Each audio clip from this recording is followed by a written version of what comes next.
Once upon a time in a small town called Rocksville, there was a group of aspiring musicians who called themselves the Stoned Raccoons. They were a ragtag bunch of misfits with a love for all things rock and roll. One day, the lead singer and songwriter of the band, Johnny Thunder, had a stroke of inspiration.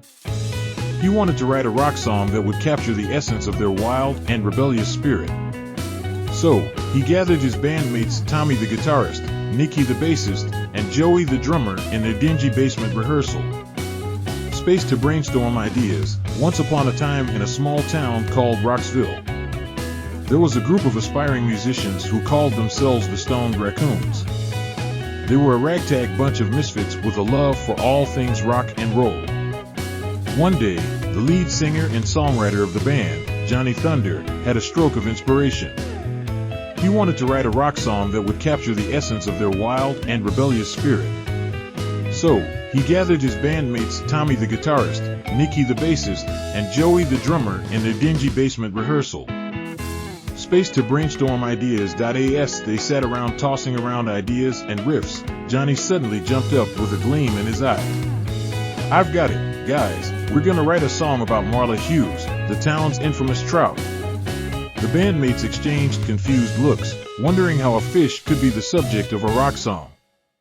But Johnny was on a roll, strumming his guitar and belting out lyrics about Marla Hughes, the giant trout who smelled like poos. The rest of the band couldn't help but laugh at the absurdity of it all, but they soon found themselves getting into the groove. Tommy's guitar wailed like a banshee, Nicky's bass thumped like a heartbeat, and Joey's drums pounded like a thunderstorm.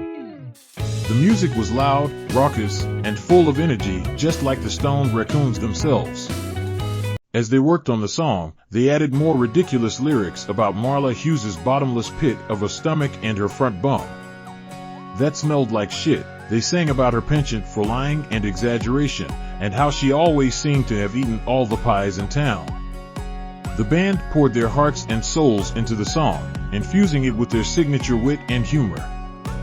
Johnny's vocals were raw and passionate, Tommy's guitar solos were electrifying, Nicky's bass lines were funky and fun, and Joey's drumming was fierce and driving. When they finally finished the song, they knew they had something special on their hands. They dubbed it Marla Hughes, a rock and roll odyssey, and decided to perform it at their next gig at the local dive bar. The night of the gig arrived, and the Stoned Raccoons took the stage amidst the haze of smoke and flashing lights. The crowd was buzzing with anticipation as they launched into their set, culminating in the epic performance of Marla Hughes. The audience went wild, cheering and dancing along to the infectious beat. They sang along to the ridiculous lyrics, clapping and stomping their feet in time with the music. By the end of the song, the whole bar was in uproar, with everyone chanting for an encore. As the Stoned Raccoons took their final bow, Johnny couldn't help but smile. He knew that they had created something truly special, a rock song that was as outrageous and irreverent as they were. And as they made their way off stage, he couldn't wait to see where their musical journey would take them next.